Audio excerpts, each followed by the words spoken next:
Sign this. 2 words. That's all it took to end everything.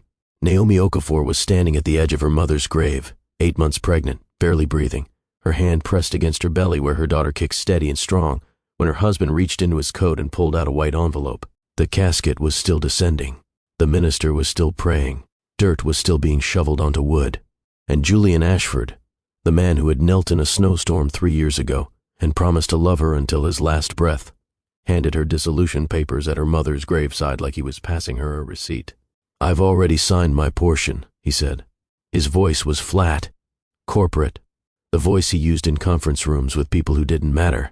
"I need you to sign yours." Naomi stared at the envelope, then at him, then at the casket disappearing into the earth. Her brain refused to connect these things. The funeral, the papers, the cold emptiness in her husband's eyes. They didn't belong in the same universe. "What?" Her voice cracked down the middle. "It's over, Naomi. This marriage, us, it's better this way. Better this way." Her mother was being buried. She was carrying his child. And he thought now, right now, at this exact moment, was the time to do this. But here's what made it worse. So much worse. Behind Julian, maybe 40 feet back beneath a cluster of bare oak trees, stood his parents, Victor and Diane Ashford, watching the entire scene with their arms crossed and something dangerously close to satisfaction in their eyes. They weren't mourning. They weren't crying. They were supervising. And next to them, half hidden behind Victor's broad frame like a secret that wasn't ready to be told, stood Priya Malik, Julian's colleague, the woman whose name had lit up his phone at midnight for months, the woman Naomi had asked about, begged about, only to be called paranoid, hormonal, insecure. Priya was crying, soft, theatrical tears that caught the January light, performing grief she didn't feel for a woman she'd never met. This wasn't a breakdown. This wasn't impulsive. This was choreographed. They had chosen her mother's funeral, the single darkest moment of Naomi's life, as the stage for her destruction. And Julian? Julian made one fatal mistake that day, one catastrophic, irreversible error that would haunt him for the rest of his life. He had no idea who her mother really was. He had no idea what Ruth Okafor had built in secret. And he had absolutely no idea what was coming for him. Before we dive deeper into what happened, make sure you subscribe to Love Chronicles with Mr. Incredible and watch until the very end, because the satisfying conclusion to this story, trust me, you do not want to miss it. Now, let's go back to where it all began. Naomi met Julian at a friend's housewarming party on a rainy Saturday in October. She almost didn't go. Her mother had called that morning to say she had a feeling, one of Ruth's famous feelings, that Naomi should stay home. But Naomi laughed it off, kissed her mother's cheek, and drove across Chicago with a bottle of wine and no idea that the next 3 hours would rearrange her entire life. Julian was standing by the bookshelf when she walked in. Tall, sharp jaw, eyes that moved slowly across a room like he was cataloging everything worth remembering. He was holding a first edition of a novel Naomi had written her college thesis on, and when she mentioned it, his face lit up with the kind of genuine surprise that can't be faked. They talked for 2 hours straight, about books, about growing up in cities that shaped them, about the kind of life they imagined building one day. Julian was ambitious but warm. At least that's what Naomi saw. He asked questions that made her feel interesting. He listened like her words had weight. 3 months later, he proposed. In a snowstorm, on the steps of her favorite library, with a ring he'd had custom made because he remembered her saying she didn't like traditional diamonds. It was spontaneous, romantic, the kind of moment Naomi had stopped believing happened outside of fiction. She said yes before he finished the question. Ruth was quieter about it, polite when Julian came to dinner, gracious when he brought flowers, but watchful, always watchful. "He talks a lot about what he wants," Ruth said one evening after Julian left, folding dish towels with careful hands. "Pay attention to whether he ever asks what you need." Naomi dismissed it. Overprotective mother. Ruth had always been cautious, a woman who grew up with nothing and built her life one careful decision at a time. She worked as a bookkeeper for small businesses across the South Side, lived modestly, drove a car older than most of Naomi's friendships. She was wise, warm, practical, but she didn't understand what Naomi had found in Julian. At least that's what Naomi told herself. Julian's parents were a different conversation entirely. Victor and Diane Ashford carried themselves with the posture of old money, though their actual wealth was modest. A family trust, some real. Estate, the kind of comfortable upper-middle-class existence that convinced them they were aristocracy. Diane looked at Ruth's Bronzeville apartment like she was visiting a foreign country. Victor shook Ruth's hand, the way people shake hands with someone they'll never need to remember. They pushed for a prenuptial agreement. Standard family procedure, Diane said with a smile that had no warmth in it. Just to protect everyone. Naomi signed it reluctantly. Ruth said nothing, but her eyes tracked that document like she was memorizing every clause. The wedding was beautiful, small, full of laughter and slow dancing and promises that felt permanent. The first year of marriage was good, genuinely good. Julian was attentive, present, the kind of husband who remembered small things and showed up for the big ones. Then Naomi got pregnant, and everything began to shift. The cracks didn't appear all at once. They crept in like weather, so gradual you didn't notice until you were already soaking wet. It started with distance. Julian working later, coming home distracted, checking his phone with the screen tilted slightly away. Small adjustments that individually meant nothing but collectively painted a picture Naomi didn't want to see. Then Ruth got sick. The diagnosis came like a door slamming. Terminal, aggressive, the kind of medical language that turns the future from a road into a wall. Naomi was 3 months pregnant when she sat in that sterile hospital room and heard a doctor explain with practiced gentleness that her mother had months, not years. The world split in two. On one side, new life growing inside her, kicks and cravings, and the impossible miracle of becoming a mother. On the other, the woman who had raised her, protected her, loved her without conditions, was dying. Julian was supportive at first. He held her hand at the hospital, brought Ruth flowers, said the right things. But gradually, so gradually Naomi almost didn't notice, he began to pull away. He stopped coming to Ruth's bedside, skipped prenatal appointments with vague excuses about work deadlines, grew irritable when Naomi cried, as though her grief was an inconvenience he hadn't budgeted for. And then there was Priya. The name appeared on his phone like a slow-growing vine. A text here, a late-night call there. Work friend, Julian said casually. We're on a project together. Naomi wanted to believe him. She was grieving, exhausted, pregnant, and the alternative, that her husband was betraying her while her mother was dying, was too monstrous to accept. So she asked, directly, gently, "Is there something going on with Priya?" Julian's face hardened. "You're being paranoid, Naomi. You're hormonal. You're imagining things because you're going through a hard time. Don't turn me into a villain because you're struggling." He made her doubt herself, made her apologize for asking, made her feel like the problem was her suspicion, not his behavior. And she believed him. Not because the evidence wasn't there, but because believing him was easier than facing the truth while her world was already collapsing. Meanwhile, the Ashford family's whispers grew louder. Diane made comments about Naomi not being the right fit for their family's trajectory. Victor suggested over dinner that Julian deserved someone who matched his energy. They were laying groundwork, brick by brick, dinner by dinner, poisoning their son against his wife while she was at her most vulnerable. What none of them knew, not Julian, not Priya, not the Ashfords, was that Ruth Okafor was watching. From her hospital bed, between treatments that were buying time she was already running out of, Ruth was making phone calls, meeting with lawyers, hiring a private investigator, and documenting everything she suspected with the precision of a woman who had spent her life reading numbers and recognizing when they didn't add up. Ruth was dying, but she was building a fortress around her daughter that no one could see, and she was running out of time to finish it. Now, the funeral, and I need you to understand what happened here, because this moment changes everything. The January sky over Chicago hung gray and heavy, pressing down on the cemetery like a hand trying to hold the world still. The wind cut sharp through black coats and bare trees.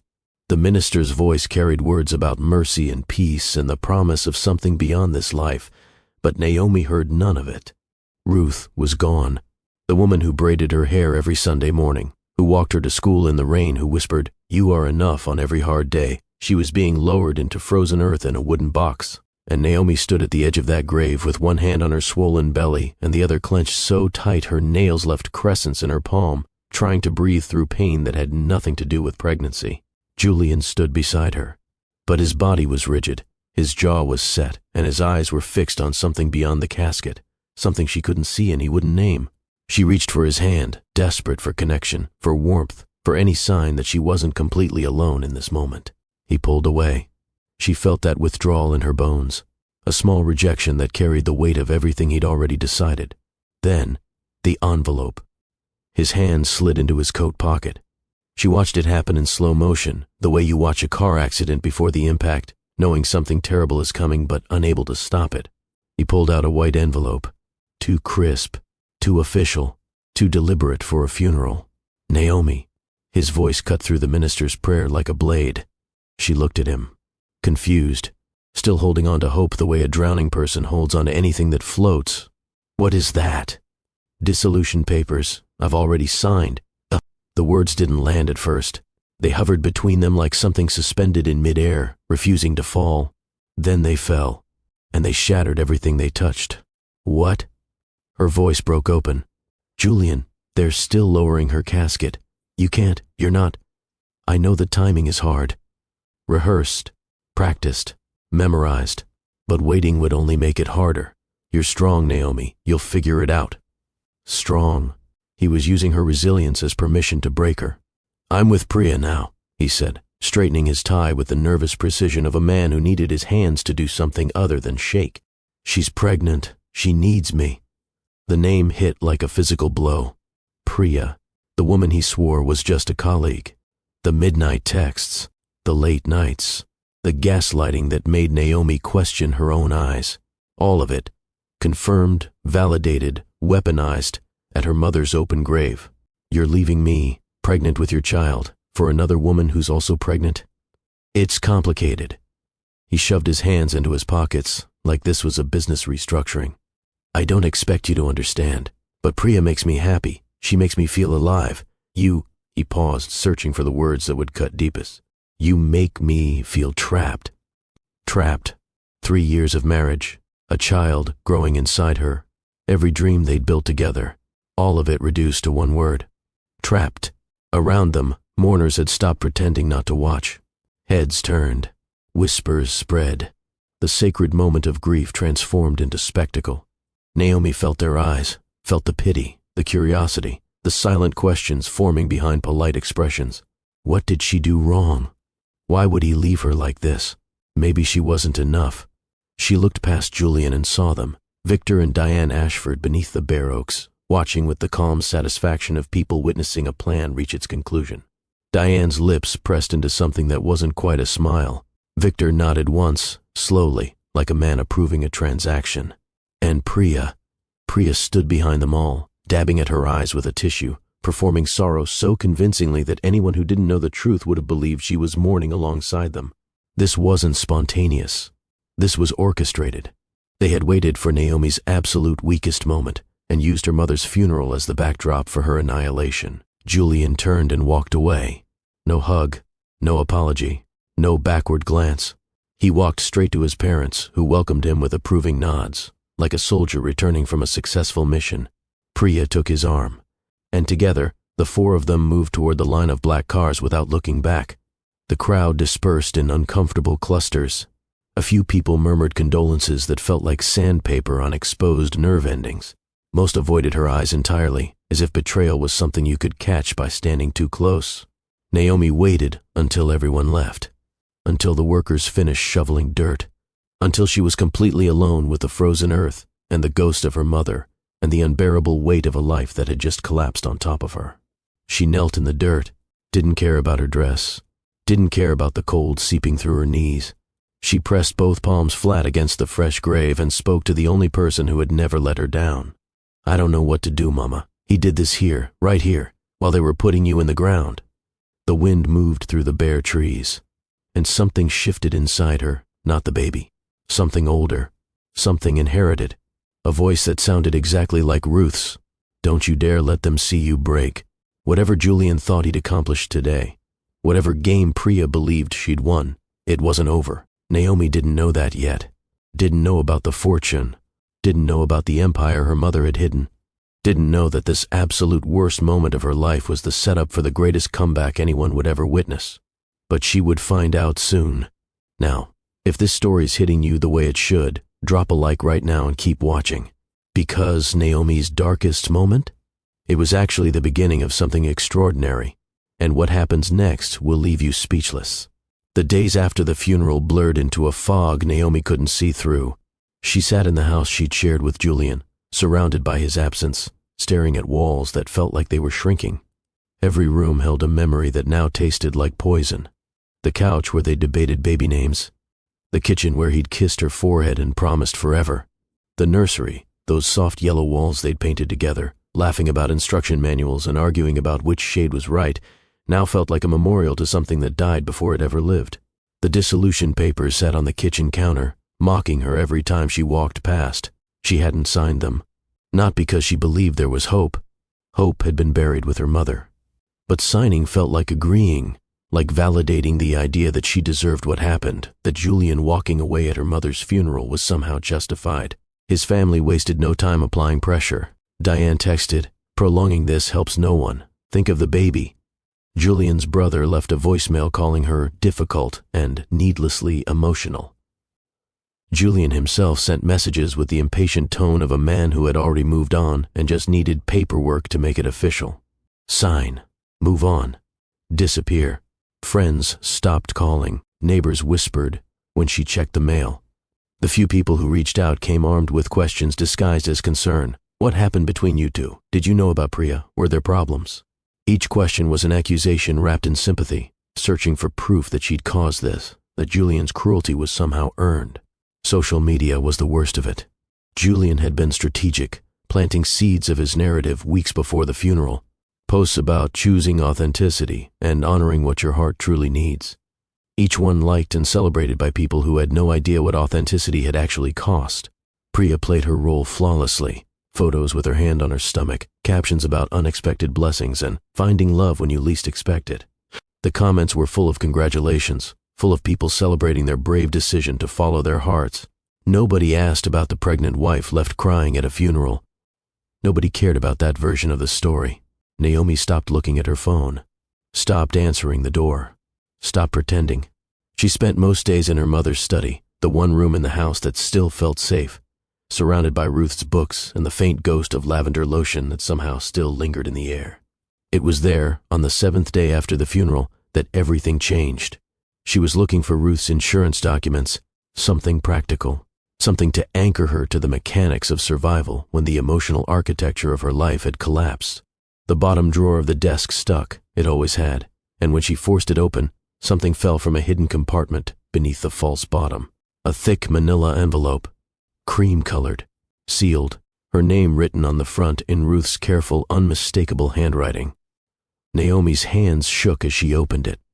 Inside, a letter, a small silver key, and a business card for a law firm she'd never heard of. "My darling girl." The letter began in Ruth's voice, and Naomi's throat closed so tight she could barely breathe. "If you're reading this, I'm gone, and you're alone in a way I prayed you'd never have to be. But I know this world, baby. I know the people in it, and I spent 30 years making sure you would never, ever be powerless. Take this key to Northern Trust Bank, Box 1012. Inside, you'll find everything: accounts, deeds, portfolios, instructions. I built it quietly, carefully, invisibly. No one knows. Not Julian, not his family, not anyone. When people show you who they really are, believe them. Then use what I've given you to rise above them. Protect yourself and my grandchild. Be patient. Trust no one until they've earned it. And remember, patience is the greatest weapon you'll ever hold. I love you more than language can carry. Show them what an Okafor woman is made of. Mama." Naomi read it 3 times, her heart pounding harder with each word. Accounts, properties. Her mother had worked as a bookkeeper, lived in a 2-bedroom apartment, clipped coupons. What was she talking about? She grabbed her keys and drove to the bank with the letter clutched against her chest, and her mind racing with questions she couldn't answer. The safe deposit room was cold and private. Her hands trembled so badly it took 3 attempts to fit the key into box 1012. When the lid opened, Naomi's breath left her body. Folders, legal documents, account statements, property deeds, investment portfolios, numbers that climbed so high they stopped making sense, and then made the most devastating sense of all. $500 million. Let me say that again so it sinks in. Ruth Okafor, the woman who clipped coupons, who drove a 15-year-old sedan, who lived in a modest apartment in Bronzeville, who let the world believe she was a simple bookkeeper barely getting by, had quietly, invisibly, methodically amassed $500 million. Commercial properties across 4 states, Chicago, Detroit, Houston, Miami. An early stake in a biotech company that had since gone public and tripled in value. Municipal bonds, blue-chip stocks, private equity positions in startups most people had never heard of, but were now worth millions. A diversified portfolio so sophisticated, it read like a masterclass in wealth creation. And notes. Ruth had left notes everywhere, tucked into folders, clipped to statements, written in margins with her careful handwriting. One note, attached to a folder about the Houston properties, read, "People see what they expect to see. I let them see a simple bookkeeper. They never look deeper." Another, beside documents about a private investment fund, "The best protection is being underestimated. Let them think you're small, then move when they least expect it." At the bottom of the box, one more letter. Shorter, sharper. "You're in shock. Good. Shock means you're paying attention. Now listen, Julian has no legal claim to any of this. The prenuptial agreement his parents forced you to sign, the one designed to protect their family's assets, also protects yours.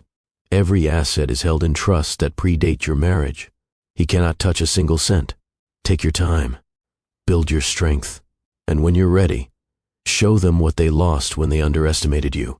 Naomi sat in that cold bank vault for 2 hours, crying, breathing, processing, feeling her mother's love reaching across the divide between life and death to wrap around her like armor. This wasn't just money. This was power, freedom, the ability to fight back against every person who tried to crush her. Ruth hadn't just left an inheritance. She'd left a weapon, a fortress, a roadmap for the war Naomi didn't even know she'd been drafted into. She gathered every document into her bag, drove home with the windows cracked despite the cold. And for the first time since the funeral, she felt something she thought was gone forever. Not naive hope, not the brittle optimism of someone wishing things would be okay. Fierce, strategic, dangerous hope. The hope of someone who knows exactly how to make things okay, and has the resources to do it. That night, a text from Julian. "Can you please just sign the papers? We both need to move on." Naomi stared at it, then typed 4 words. "You have no idea." She didn't explain, didn't elaborate, just let those words sit there, a promise and a warning folded into one message that would haunt him soon enough. She placed her hand on her belly, felt her daughter kick, strong, steady, alive. "Your grandmother left us something incredible," she whispered, "and we're going to use it to teach some people a lesson they will never forget." Lawrence Beckett's office occupied the 32nd floor of a glass tower with views that stretched across Lake Michigan. He was silver-haired and sharp-eyed, the kind of calm authority that came from 23 years of protecting powerful people and their secrets.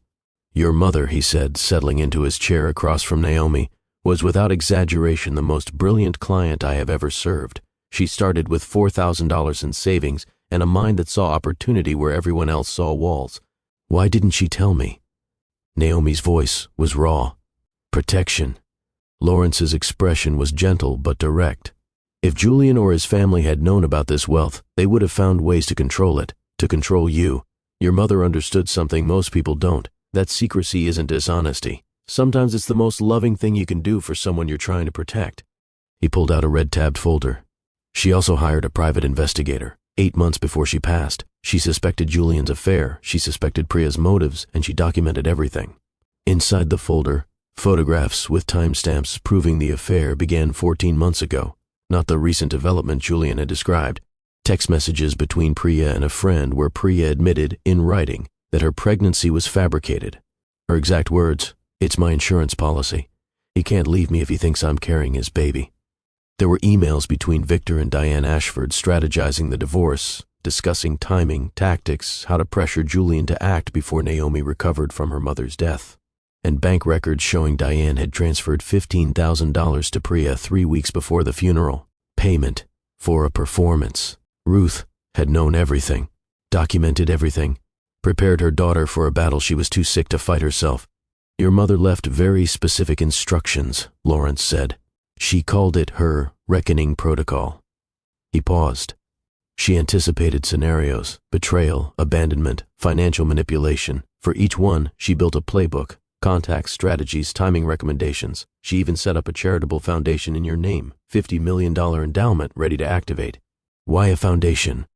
Because your mother understood that real power isn't just about having resources, it's about being seen as someone who uses them well. Philanthropy makes you untouchable. When the truth about Julian and Priya comes out, and it will, the public won't just sympathize with you, they'll champion you. He introduced her to Catherine Zhao, a financial strategist from Ruth's network, who asked the question that changed everything. Do you want to stay invisible, or do you want them to see what they lost? Naomi didn't hesitate. I want them to see. I want them to understand exactly what they threw away. Catherine smiled, the smile of someone who'd been waiting for that answer. Then let's build something they can't ignore. Now, this is where the story shifts from heartbreak to something else entirely. Naomi isn't just surviving anymore. She's strategizing. And if you think what happened at that funeral was intense, wait until you see what she does next. Share this video with someone who needs to hear this story, because the comeback, it's just getting started. Over the next 6 weeks, Naomi executed a strategy that would have made generals weep with admiration. She moved into Ruth's hidden estate, a 6-bedroom property in Winnetka behind iron gates and old elms, purchased under a trust name that connected to no one. She walked through rooms filled with her mother's taste and intelligence: the leather-scented library, the gardens, the kitchen where Ruth had probably sat alone on hundreds of evenings, managing an empire nobody knew existed. She gave birth to her daughter in a private suite at Northwestern Memorial. No family, no partner, just Naomi and the memory of her mother and the first cry of a baby girl she named Amara, a name that meant grace in the language Ruth had taught her fragments of throughout her childhood. She held Amara against her chest in that quiet hospital room and made a promise. You will never feel powerless. You will never be caught unprepared. Your grandmother made sure of that, and I will spend my life making sure you know it. Then, once she'd healed enough to stand tall in heels and look the world in the eye, she began to rise. The first appearance was a fundraiser for Chicago's Children's Literacy Initiative. Naomi donated $400,000. She sat at the head table beside the deputy mayor. She spoke briefly about her mother's belief that education was the only inheritance that couldn't be taken away. People listened. People remembered. She joined the board of a women's crisis center, attended gallery openings and hospital galas, showed up at industry luncheons wearing clothes that spoke volumes before she said a word. Always impeccably composed, always carrying Amara with the quiet confidence of a woman who had rebuilt herself from rubble. The whispers started exactly as Catherine had predicted. That's Julian Ashford's ex-wife. I heard he left her at a funeral. Where did all that money come from? She donated $500,000 to the Children's Hospital last month. Her mother was a bookkeeper, apparently not just a bookkeeper. Each appearance was photographed, tagged, written about. Naomi became impossible to ignore, and every mention of her carried context about the divorce, the funeral, the pregnancy. The narrative Julian had controlled was being rewritten in real time by people who had no connection to Naomi at all. They were simply telling the story the evidence demanded. She activated Ruth's foundation, $50 million deployed toward women's shelters, children's hospitals, education access programs. Media outlets requested interviews.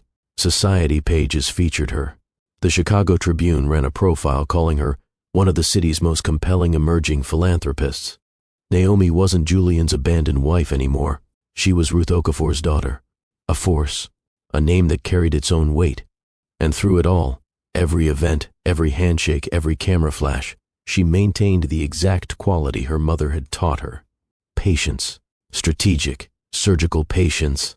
The kind that lets your enemies build their own gallows while you simply document the construction. Julian couldn't sleep anymore. 3 a.m, ceiling, silence. The same questions circling like vultures. How was this possible? Ruth Okafor had lived in a 2-bedroom apartment. She'd driven a sedan with a dent in the rear bumper. She'd clipped coupons and split dinner bills at family restaurants. Where did $500 million come from?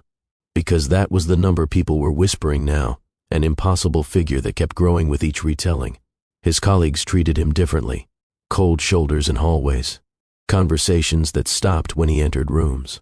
His boss had pulled him aside twice to suggest that personal situations that reflect poorly on the firm were becoming a concern. The story of the funeral had spread far beyond what Julian could control. And Priya was becoming a problem he couldn't solve. She was supposedly 7 months pregnant. 7 months. And yet her body showed nothing. No bump, no weight gain, no visible change of any kind. She wore baggy clothes that should have been unnecessary, angled herself in photos with the careful positioning of someone hiding something, or hiding the absence of something. Julian had started asking questions he should have asked months ago. Specific questions about symptoms, about cravings, about the baby's movement, about why he'd never attended a single doctor's appointment, never heard a heartbeat, never held an ultrasound that couldn't have been downloaded from the internet. Each answer Priya gave was thinner than the last. Her doctor was on vacation. The office had scheduling conflicts. She'd had a scare and needed privacy. She was superstitious about sharing too much too soon. "I want to come to your next appointment," Julian said one evening, his voice carrying a firmness that made Priya's hand freeze halfway to her mouth. "No excuses, no policies. I'm coming." Her face flickered, just for a fraction of a second, but he saw it. Panic. Raw, undisguised panic. "Fine," she said quickly. "I'll schedule something and let you know." But they both knew she wouldn't, and they both knew what that meant. Then came the call from Diane. She was at the mayor's education summit today, his mother said, her voice sharp with something Julian had never heard from her before: fear. "Seated at a VIP table, talking to the people we've been trying to get meetings with for years, wearing things I couldn't afford. And she saw me, Julian. She smiled at me." "What kind of smile?" "The kind that says she knows something we don't." Julian searched social media that night, found tagged photos of Naomi at the summit, radiant despite being weeks postpartum, dressed in something elegant and expensive, surrounded by Chicago's power players like she'd always belonged among them. She didn't look like the woman he'd left. She looked like someone who had always been this, and he'd just been too blind, too arrogant, too certain of his own narrative to see it. He texted her, "Where's this coming from? Who are you?" Her reply came an hour later. 4 words that landed like a verdict. "You never bothered asking." The confrontation came at a charity auction at the Drake Hotel. Crystal chandeliers, champagne flutes, the kind of room where power dressed in evening gowns and pretended to be humble. Naomi was seated at a front table with Amara's carrier beside her when Diane Ashford appeared, flushed, breathless, vibrating with a fury she was barely containing. "We need to talk," Diane said through her teeth. "Hello, Diane." Naomi's voice was warm, dangerously warm. "How are you?" "I'm confused, very confused." Diane's eyes raked over Naomi's dress, her jewelry, the VIP placement. "How is this possible? Your mother was a bookkeeper. You lived on Julian's income. You couldn't even afford." "My mother," Naomi said gently, "was exactly who she chose to be in every room she entered. She let people see what they expected. She never corrected their assumptions." A pause. "She taught me the same skill." Diane's face contorted. "You're doing this to punish us." Naomi tilted her head, considered the accusation the way you consider a child's tantrum, with patience and slight concern. "Punish you? Diane, I'm raising my daughter. I'm honoring my mother's legacy. I'm building something meaningful with resources that were always mine. If my success feels like punishment to you," she paused, letting the silence do its work, "maybe you should ask yourself why." She stood, gathered Amara's carrier, and walked away, leaving Diane frozen among the champagne glasses and the silent stares of people who had watched the entire exchange and drawn their own conclusions. That evening, Julian called. Naomi answered on the 5th ring. "Is Priya actually pregnant, Julian?" Her voice was calm, terrifyingly, impossibly calm, the calm of someone holding a loaded weapon with perfect trigger discipline. The silence on the other end was its own confession, a silence that lasted long enough for Julian to understand that whatever he said next, the truth was already spoken. "Because I have evidence that suggests she isn't." Naomi's voice didn't waver. "I have text messages where she calls the pregnancy her insurance policy. I have bank records showing your mother paid her $15,000 3 weeks before my mother's funeral. And I have documentation proving your affair started 14 months ago, not 4, like you told everyone." Julian's breathing shattered on the other end of the line. The sound of a man watching every wall he'd built collapse simultaneously. "How?" "My mother knew. She hired a private investigator. She documented everything, every lie, every payment, every manipulation. She prepared me for exactly this moment." The only reason you're hearing about it from me instead of reading about it in the Tribune is because I'm choosing to give you a chance to do the right thing. What do you want? Naomi closed her eyes, felt Amara's warmth against her chest, heard Ruth's voice in her memory, showed them what an Okafor woman is made of. Full custody of Amara, no contact from your family unless I initiate it, a written notarized acknowledgement of what you did at my mother's funeral, and a $100,000 donation from the Ashford family to the Women's Crisis Center I sit on the board of. That's mercy, Julian. Her voice was steady as bedrock. My mother's playbook had far worse options. I'm choosing grace because my daughter is watching, because my mother taught me that real power isn't destruction. It's restraint. It's knowing you could end someone and choosing not to. Another silence. Then, barely a whisper, I made a mistake. Naomi opened her eyes. No, Julian, you made a choice at my mother's grave while they shoveled dirt onto her casket, while your parents watched with satisfaction and your mistress performed tears for a woman she never met. You chose. Every single piece of it. You chose. She let the words settle. Now I'm choosing too. She hung up. The dissolution was finalized within 2 weeks. Every condition met.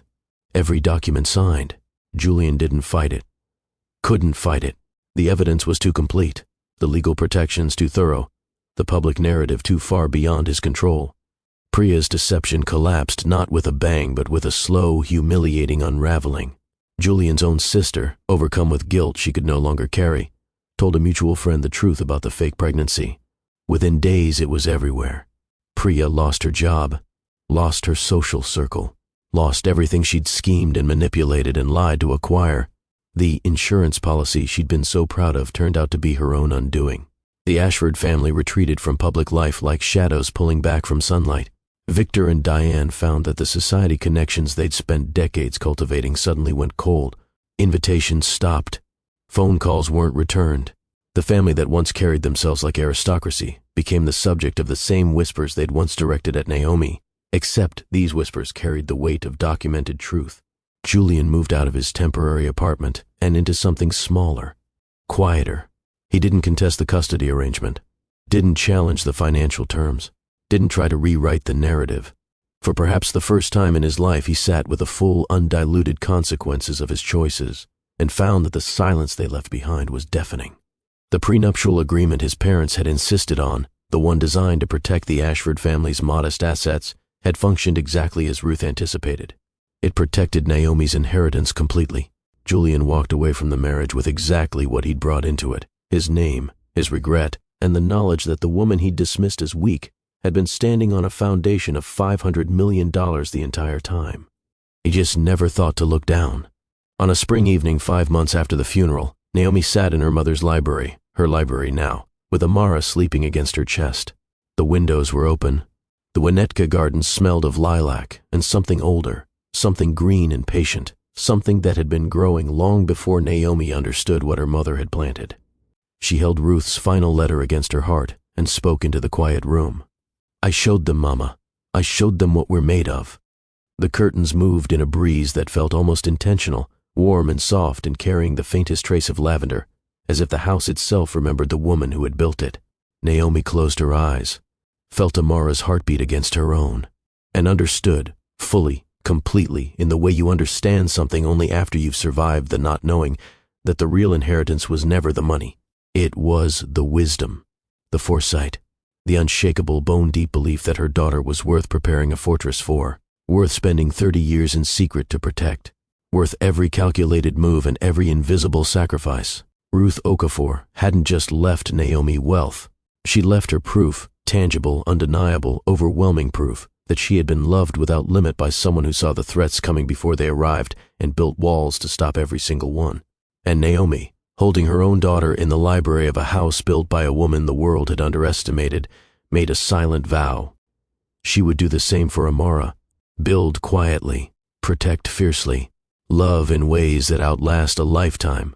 Because that, not revenge, not justice, not $500 million, was the inheritance that changed everything. Naomi didn't rise because she sought vengeance. She rose because she finally saw herself the way her mother always had, as someone worth building an empire for. And rising, she learned, was the only victory that mattered. If this story moved you, if it made you feel something real, hit that like button right now. If you know someone going through their own dark chapter, someone who needs to be reminded that their lowest moment might be the beginning of their greatest one, share this video with them. Drop a comment and tell me, what moment in this story hit you the hardest? I read every single one. And if you haven't already, subscribe to Love Chronicles with Mr. Incredible so you never miss a story like this. Your story isn't over. Remember that. I'll see you in the next one.